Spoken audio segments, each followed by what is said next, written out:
Hello दोस्तों। तो आज हम लोग पढ़ेंगे लाइफ प्रोसेस के बारे में, जिसको हिंदी में जीवन का चक्र कहते हैं।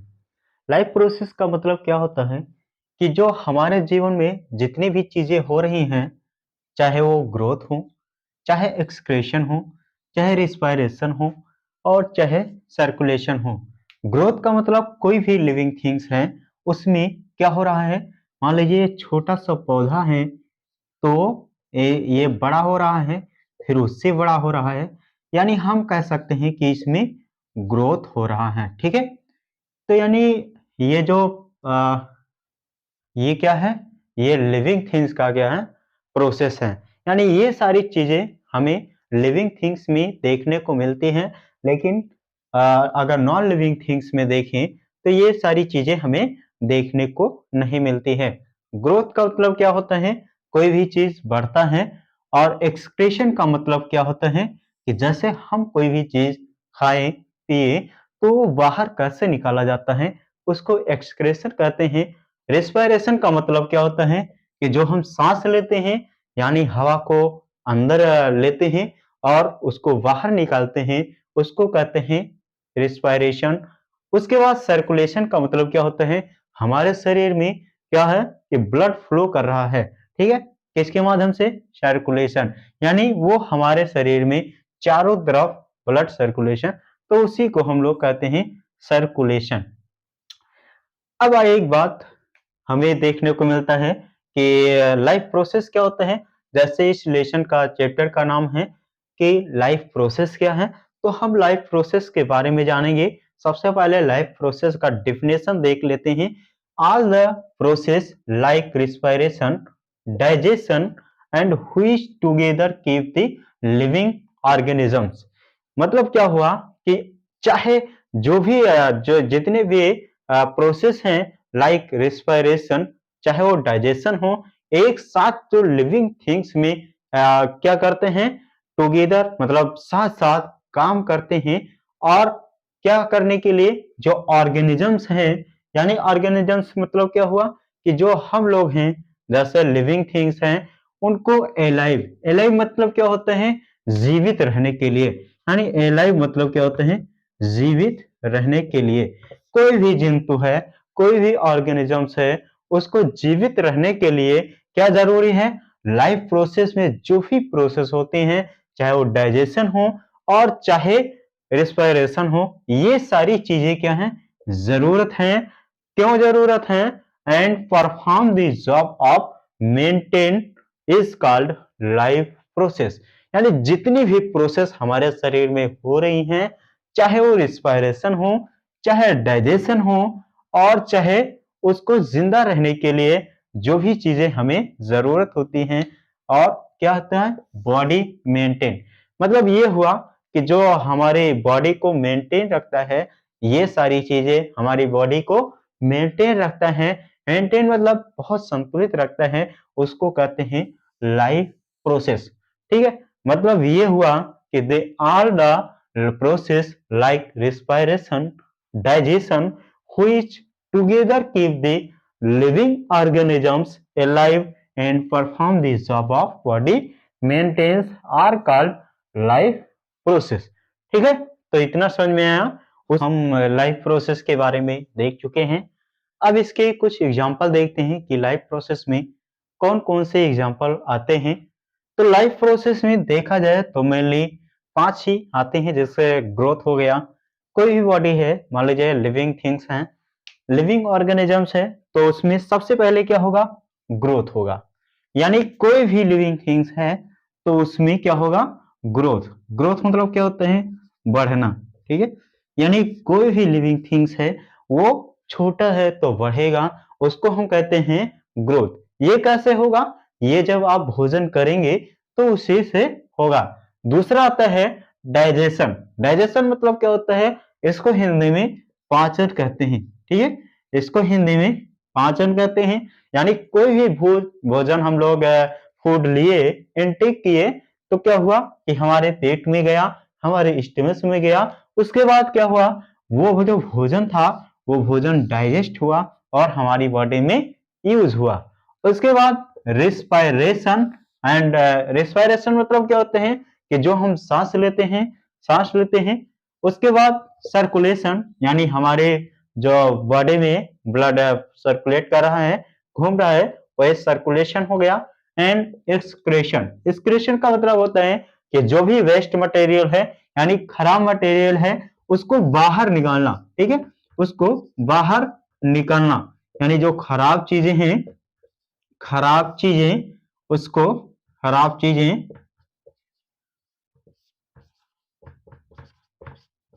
बाहर निकालना, ठीक है, ये हो गया एक्सक्रीशन। ठीक है, इतना चीज समझ में आया कि ग्रोथ क्या होता है, डाइजेशन क्या होता है, रेस्पिरेशन क्या होता है, सर्कुलेशन क्या होता है एंड एक्सक्रीशन क्या होता है। ये हमारे लाइफ की प्रोसेस हो गई, यानी हमारे जीवन का चक्र हो गया। ये सारी चीजें हमें देखने को मिलती है और उसके बाद हम देखेंगे कि जो ग्रोथ होता है वो लिविंग थिंग्स में कैसे होगा। लिविंग थिंग्स में दो चीज आते हैं, जैसे प्लांट हो गया वो भी ग्रोथ कर रहे हैं, कोई भी एनिमल्स हो गए वो भी ग्रोथ कर रहे हैं। तो जो न्यूट्रिशन होता है वो न्यूट्रिशन कैसे प्लांट्स को मिलता है और कैसे एनिमल्स को मिलता है। प्लांट्स मतलब क्या होता है, पेड़ पौधे होते हैं, एंड एनिमल्स मतलब क्या होता है जिसमें हम लोग आते हैं, और एनिमल्स हो गए। यानी न्यूट्रिशन इन प्लांट्स में अगर देखा जाए कि प्लांट्स को न्यूट्रिशन कहां से मिलता है, तो प्लांट्स आर ऑटोट्रॉफ, यानी जो प्लांट्स होते हैं वो ऑटोट्रॉफ्स होते हैं। ऑटो मतलब क्या होते हैं कि वो स्वयं, यानी ऑटो मतलब होता है अगर देखा जाए तो इसको कहते हैं सेल्फ, और ट्रॉप्स यानी जो क्या होता है जो सनलाइट होती है उसको ट्रैप करके, यानी उसको लेके और कुछ नीचे से न्यूट्रिशन लेके उसके बाद अपना भोजन क्या कहते हैं इसमें जो कार्बन डाइऑक्साइड प्रेजेंट होती हैं उसको लेकर और अपना भोजन ये बना लेते हैं, तो उसको कहते हैं ऑटोट्रॉफ्स। इसीलिए जो प्लांट्स होते हैं इसमें होता है क्लोरोफिल उनकी पत्तियों में, जिसके कारण क्या होता है वो सनलाइट लेकर यूज करके और वो अपना भोजन बना लेते हैं। ये क्या होता है, can make their Aman food, यानी जो प्लांट्स होते हैं उनको न्यूट्रिशन कहां से मिलेगा, ये अपना भोजन स्वयं बनाएंगे, यानी अपना भोजन स्वयं मेक करेंगे, बनाएंगे और वो अपना भोजन स्वयं करेंगे। उसके बाद न्यूट्रिशन इन एनिमल्स, अब जो एनिमल्स होते हैं उनको न्यूट्रिशन कहां से मिलेगा, यानी जैसे हम कोई चीज खाएंगे वो कहां से मिलेगा, तो ये जो एनिमल्स होते हैं वो प्लांट्स के ऊपर डिपेंड होते हैं, यानी भोजन प्राप्त करने के लिए, यानी भोजन खाने के लिए अब उनको जीवित तो रहना है, यानी लाइफ प्रोसेस करना है, यानी लिविंग रहना है, तो उनको भोजन यानी न्यूट्रिशंस की आवश्यकता होगी। जैसे भोजन में न्यूट्रिशंस प्रेजेंट होते हैं, तो यानी कोई भी लिविंग थिंग्स है उसको जीवित रहने के लिए न्यूट्रिशंस की आवश्यकता होती है, वैसे एनिमल्स को भी जीवित रहने के लिए न्यूट्रिशंस की आवश्यकता होती है। तो ये न्यूट्रिशन कहां से प्राप्त करेंगे, ये जो एनिमल्स होते हैं ये होते हैं हेट्रोट्रॉफिक। हेट्रोट्रॉफिक मतलब से सिंपल भाषा में अगर देखा जाए तो ये अपना भोजन स्वयं नहीं बना सकते थे, यानी जो प्लांट्स थे वो ऑटोट्रॉफिक, ऑटो मतलब क्या होता है सेल्फ, यानी स्वयं ही अपना भोजन बना सकते थे, लेकिन जो हेट्रोट्रॉफिक होते हैं वो अपना भोजन स्वयं नहीं बना सकते हैं, जिसमें हम लोग आते हैं और जीव जंतु जो भी जानवर हैं वो सारे आते हैं। अब इनको भोजन कहां से मिलेगा, भैया भोजन बना नहीं पाते हैं तो अब भोजन कहां से मिलेगा, तो ये डिपेंड ऑन प्लांट्स और other animals for their food, यानी जो ये होते हैं जो एनिमल्स होते हैं ये किसके ऊपर डिपेंड होंगे, किसके ऊपर निर्भर होंगे। डिपेंड मतलब होता है निर्भर, ठीक है, यानी डिपेंड मतलब निर्भर, ये किसके ऊपर निर्भर होंगे, ये प्लांट्स के ऊपर यानी पेड़ों के ऊपर निर्भर होंगे, या अदर एनिमल्स यानी जो एनिमल्स ये लोग खा सकते हैं उसके ऊपर निर्भर होंगे। यानी अपना भोजन ये कहां से प्राप्त करेंगे, अपना भोजन या तो प्लांट से प्राप्त करेंगे या अदर एनिमल जिसको खा सकते हैं उनसे प्राप्त करेंगे, उनको वहीं से भोजन मिलेगा। ठीक है, इतना समझ में आया। दोस्तों हमने न्यूट्रिशन के बारे में पढ़ा। अब हम पढ़ेंगे कि मोड ऑफ न्यूट्रिशन, कितने टाइप्स के न्यूट्रिशंस होते हैं। जो हमने बेसिक जानकारी दिया था कि जो प्लांट्स होते हैं वो ऑटोट्रॉफिक होते हैं एंड जो एनिमल्स होते हैं वो हेटेरोट्रॉफिक होते हैं। तो इसमें हम जानेंगे कि ऑटोट्रॉफिक क्या होते हैं, इसमें कौन से लोग आते हैं, एंड हेटेरोट्रॉफिक क्या होते हैं, इसमें कौन से लोग आते हैं। इसके बारे में हम स्टडी करेंगे। तो सबसे पहले देखते हैं कि mode of nutrition. Mode of nutrition अगर देखा जाए तो टू टाइप्स के होते हैं। पहला ऑटोट्रॉफिक। ऑटो मतलब क्या होता है कि ये सेल्फ, ठीक है, इसको कहते हैं सेल्फ, यानी ये अपना भोजन स्वयं बना सकते हैं। लेकिन हेटेरोट्रॉफिक जो होते हैं वो दूसरे के ऊपर डिपेंड होते हैं, चाहे वो प्लांट्स के ऊपर डिपेंड होंगे और चाहे अदर एनिमल्स के ऊपर डिपेंड होंगे, यानी अपना भोजन ये खुद बना नहीं सकते, इसलिए अपना जो लाइफ प्रोसेस है उसको करने के लिए, जीवित रहने के लिए दूसरे के ऊपर डिपेंड होते हैं। तो सबसे पहले देखते हैं कि ऑटोट्रॉफिक क्या होते हैं। Kinds of nutrition in which kinds of nutrition in which in organic material like CO2 and water. यानी ये लोग क्या करते हैं कि जो ऑटोट्रॉफिक या न्यूट्रिशन प्राप्त बनाने के लिए ये लोग क्या करेंगे, CO2 एंड वाटर और ऊपर से सनलाइट मिलेगा, इसका यूज करके क्या होगा, utilise to prepare organic food. यानी इसका यूटिलाइज करके, इसका मतलब क्या कहते हैं, यूटिलाइज मतलब होता है इसको लेकर, इसको कंजर्व करके क्या करेंगे, प्रिपेयर। प्रिपेयर मतलब क्या होता है, उसको बनाएंगे, क्या बनाएंगे, ऑर्गेनिक फूड। ठीक है, ये क्या करेंगे, CO2 एंड वाटर का यूज करेंगे। पत्तियों में क्या है, ग्रीन पत्तियों में क्लोरोफिल पाया जाता है, जिसके कारण ये सनलाइट को ट्रैप करती है, पकड़ती है, और उसके बाद नीचे से जो जड़ होते हैं यानी रूट होते हैं वहां से मिलता है कुछ आयंस, और उसके बाद वाटर्स मिलता है। CO2 हमारे क्या है, एनवायरमेंट में है, एंड वाटर जो हमारे एनवायरमेंट में और कुछ नीचे यानी रूट से मिल जाता है। इन सभी का यूज करके जो प्लांट्स होते हैं इसको यूटिलाइज करके क्या करते हैं, प्रिपेयर ऑर्गेनिक फूड। यानी ये क्या करेंगे, ऑर्गेनिक फूड प्रिपेयर करेंगे, यानी अपना भोजन ये स्वयं बना सकते हैं, जिसको इस प्रोसेस को हम लोग क्या कहते हैं, by the process of photosynthesis. यानी इस प्रोसेस को हम लोग क्या कहते हैं, फोटोसिंथेसिस के नाम से जानते हैं। फोटोसिंथेसिस अब कैसे होगा, मान लीजिए ये ग्रीन क्या है, पत्तियां हैं, ग्रीन पत्तियां हैं, इसमें है क्लोरोफिल, ये है ग्रीन, इसमें है क्लोरोफिल। ठीक है, इसमें प्रेजेंट है क्लोरोफिल जो कि हरा हरा होता है उसमें। उसके बाद क्या हुआ कि जो सन है हमारा, यहां से ले लिए सनलाइट, ठीक है, यहां से ले लिए सनलाइट। अब यहां से सनलाइट लेकर, यानी ग्रीन जो पत्तियां थी उसमें है क्लोरोफिल, सूरज से मिला सनलाइट, और उसके बाद इन्वायरमेंट से क्या मिला, CO2 मिला। ठीक है, इन्वायरमेंट से CO2, एंड उसके बाद क्या मिला, हमें वाटर मिला,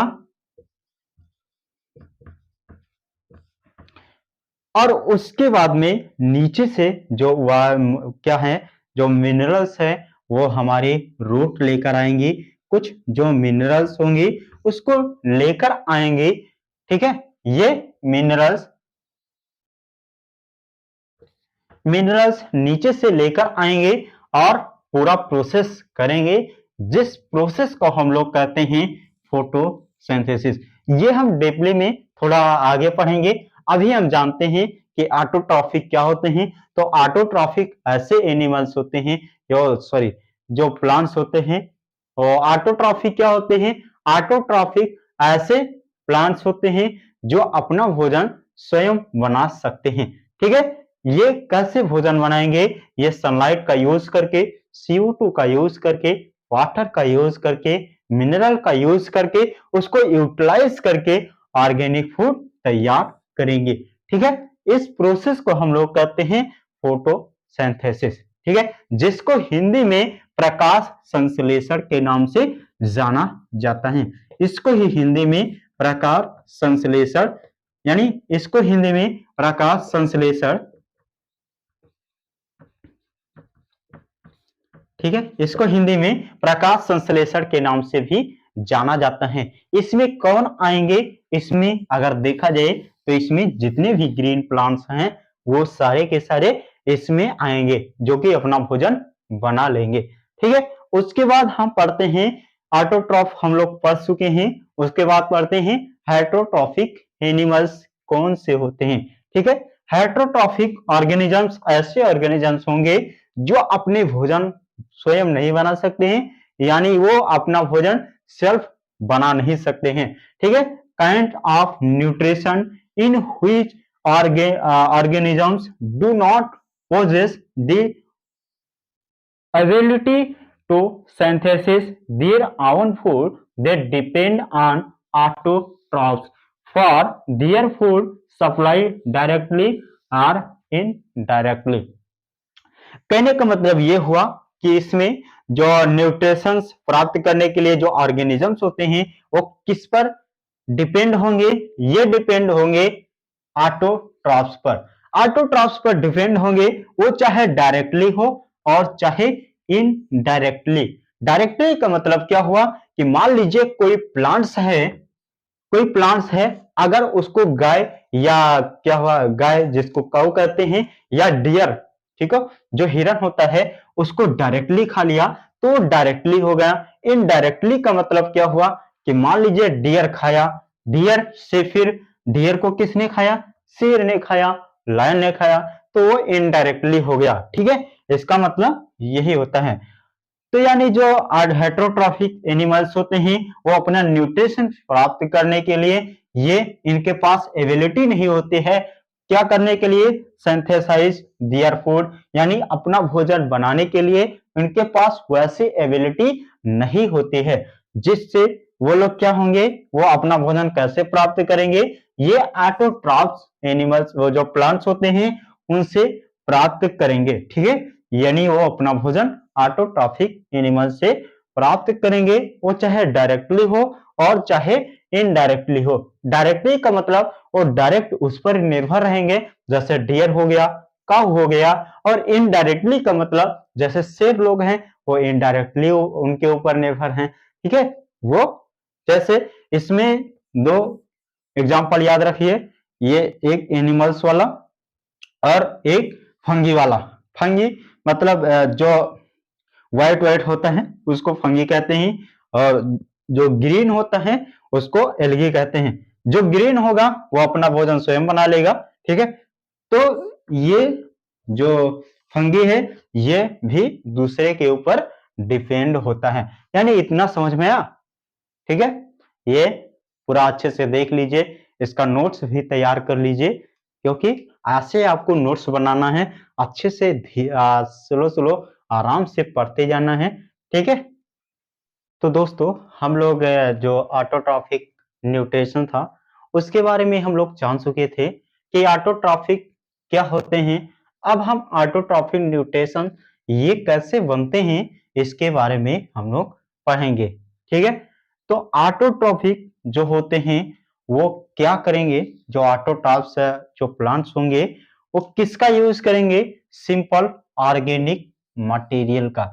इसका मतलब ये हुआ कि वो जो CO2 या H2O या जो मिनरल्स हैं इसका यूज करके वो किसमें कन्वर्ट करेंगे?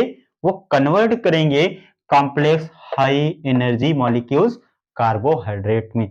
ठीक है, यानी ये जो ऑटोट्रॉफ्स थे इन्होंने सिंपल ऑर्गेनिक मटेरियल्स को लिया, उसके बाद ये लोग कॉम्प्लेक्स हाई एनर्जी मॉलिक्यूल्स वाले कार्बोहाइड्रेट में इन्होंने कन्वर्ट कर दिया। ठीक है, इसका इक्वेशन अगर बनाएंगे इसको हम इस फॉर्म में लिख सकते हैं, जैसे 6CO2 6CO2। ठीक है, ये लोग लेंगे CO2, ठीक है, यानी ये 6CO2 मॉलिक्यूल्स, उसके बाद 12H2O। ठीक है, उसके बाद ये बाहर से सनलाइट लेंगे जो कि सन से आएगा। ठीक है, यानी ये सन से मिलेगा सनलाइट। ठीक है, ये सनलाइट लेंगे, क्लोरोफिल इनको पत्तियों में मिल जाएगा। ठीक है, ये क्लोरोफिल कहां से मिलेगा, इनको पत्तियों से मिल जाएगा। उसके बाद ये किसमें, जब इतना चीज ले लेंगे तो ये कैसे कन्वर्ट हो जाएगा, ये बन जाएगा C6H12O6। ठीक है, इसमें कन्वर्ट हो जाएगा। उसके बाद O2 जो है बाहर निकलेगा और H2O भी बनेगा। यानी ये रॉ मटेरियल इन्होंने लिया और उसके बाद ये प्रोडक्ट इन्होंने बनाया। ठीक है, तो ये जो ऑटोट्रॉफ्स थे ये अपना ही सेल्फ भोजन बना लिए। कैसे, ये यूज किए simple organic material CO2, H2O, sunlight, chlorophyll का यूज करके इन्होंने एक कॉम्प्लेक्स क्या किए मॉलिक्यूल्स कार्बोहाइड्रेट की फॉर्म में इन्होंने एक बना लिया। ठीक है, ये इसको ये हो गया इसका एग्जाम्पल। तो ये आप समझ चुके हैं कि ठीक है। तो दोस्तों हम लोग फोटोसिंथेसिस के बारे में पढ़ चुके हैं और उसके बाद हम लोग पढ़ेंगे कि जो फोटोसिंथेसिस में कुछ रॉ मटेरियल्स यूज होते हैं उसके बारे में पढ़ेंगे।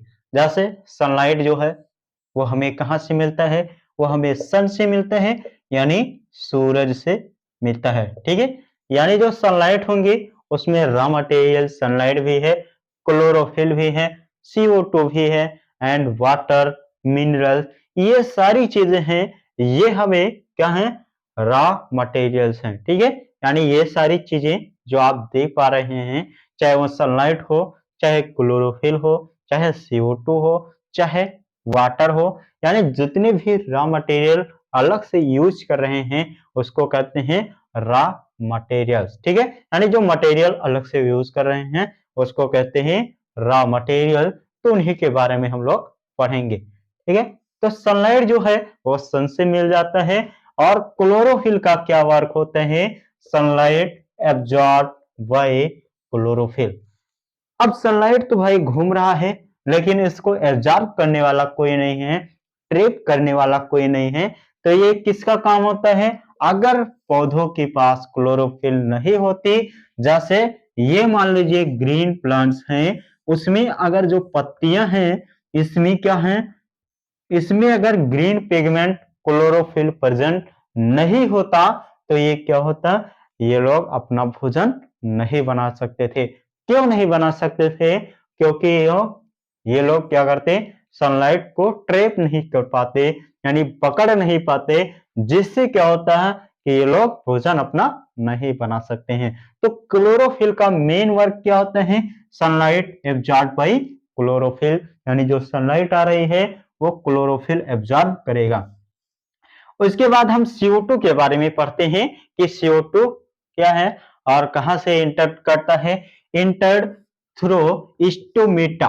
ठीक है, स्टोमेटा एक जो क्या कहते हैं, जो लीफ होता है, ये लीफ है। ठीक है, ये लीफ है, इसमें आ से स्टोमेटा होता है। अगर देखा जाए तो इसमें ऐसे स्टोमेटा होता है, इसको हम लोग कहते हैं स्टोमेटा। ठीक है, यहां से क्या होता है, यहां से जो CO2 होता है वो इंटर करेगा। ठीक है, ये है स्टोमेटा, ये है स्टोमेटा, यहां से क्या करेगा, जो CO2 है वो इंटर करेगा। अगर आपसे पूछे कि जो CO2 है वो कहां से एंटर करता है तो आप बताएंगे कि वो स्टोमेटा के थ्रू एंटर करता है। And oxygen is release by product through stomata on leaf. Stomata को दो वर्क होते हैं। पहला नंबर कि जब वो क्या कहते हैं फोटोसिंथेसिस बन रहा है, तब वहां पर क्या होगा कि जो CO2 है वो इंटर करेगा, उसके बाद जो O2 है वो रिलीज होगा। ठीक है, यानी फोटोसिंथेसिस के दौरान CO2 इंटर करेगा किसके थ्रू, स्टोमेटा के थ्रू, एंड O2 क्या होगा, रिलीज होगा किसके थ्रू, स्टोमेटा के थ्रू। अब जो वाटर होता है वो इतना इंपॉर्टेंट क्या है, water water dissolved minerals like nitrogen, phosphorus or etc are taken up by root from the soil। अब वाटर जो है ऐसे तो नहीं आता है, उसमें बहुत सारे मिनरल्स होते हैं जो रूट के द्वारा, यानी जो रूट होता है यानी जो जड़ होता है, ठीक है, यानी जो जड़ होगा पेड़ का जड़, उसी से क्या होगा, एब्जॉर्ब होगा। मान लीजिए ये प्लांट्स हैं, ग्रीन प्लांट्स, ठीक है, मान लीजिए ये ग्रीन प्लांट्स हैं, ये मिट्टी हो गया, इसमें बहुत सारी जड़ें हैं। अब जो मिनरल्स होगी यानी वाटर और मिनरल्स होगी, ये यहां पर प्रेजेंट होगी, यहां पर मिनरल प्रेजेंट हैं, ठीक है, यहां पर मिनरल्स प्रेजेंट है। उसके बाद ये जो रूट्स होगी ये इन्हीं को ट्रैप करेगी और यहां तक पत्तियों तक पहुंचाएगी। ठीक है, तो ये पूरा का पूरा हो गया फोटोसिंथेसिस में यूज होने वाले रॉ मटेरियल्स। ठीक है दोस्तों, तो इतना चीज समझ में आया।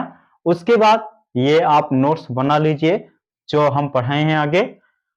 उसके बाद हम आगे पढ़ाएंगे आपको स्टोमेटा के बारे में, ठीक है, वो दूसरे वीडियो में होगा।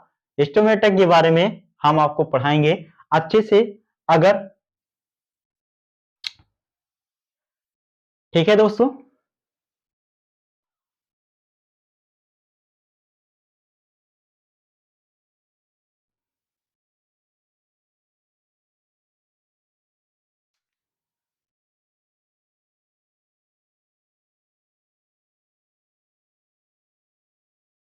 ठीक है दोस्तों, तो इतना चीज समझ में आया और इसका आप नोट्स बनाते चलिए, क्योंकि जो हम पढ़ा रहे हैं वो बहुत अच्छे से नोट्स बना हुआ है। और ये इसी तरह का नोट्स बनाने की कोशिश करिए। उसमें अगर आप अपना सेल्फ नोट्स बनाते हैं तो और अच्छी बात है, अगर नहीं बनाते हैं तो ऐसे ही नोट्स आप बनाते चलिए, आपको जो 10th का एग्जाम है उसमें बहुत हेल्प करेगा। ठीक है, तो हम आज के लिए इतना ही। नमस्कार, फिर मिलते हैं अगले टॉपिक के साथ।